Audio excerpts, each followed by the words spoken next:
दुश्मन के बंदूकें आग उगल रही थी, तब छत्तीसगढ़ का एक बेटा अकेले ही टूट पड़ा था अपने भारत माँ के लिए।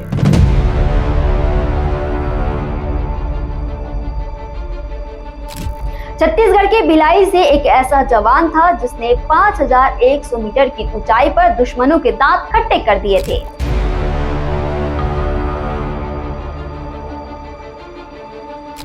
नाम नायक कौशल यादव। 19 साल की उम्र में सेना ज्वाइन की और फिर देशभक्ति उनके खून में बहने लगी।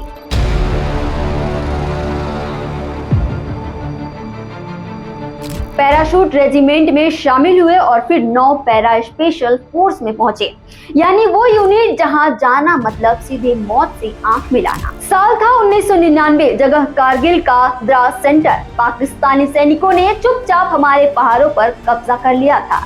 फिर ऑपरेशन विजय शुरू हुआ।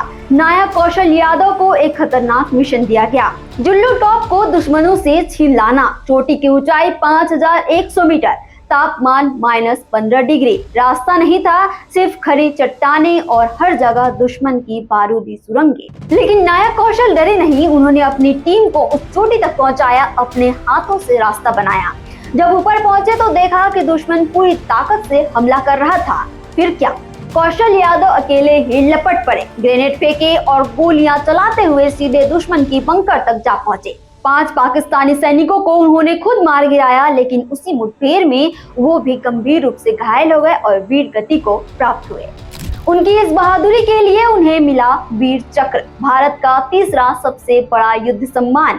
आज उनके परिवार में हैं उनकी मां धनवंता देवी, उनकी पत्नी निशा यादव और बेटा प्रतीक यादव, जिनके लिए वो केवल फौजी नहीं बल्कि एक अमर कहानी है। नायक कौशल यादव चले गए, लेकिन वो हर उस जवान के दिल में जिंदा हैं जो देश के लिए जीता है और मरता है। छत्तीसगढ़ से जुड़े और अपडेट्स के लिए आप देखते रहें वयम छत्तीसगढ़।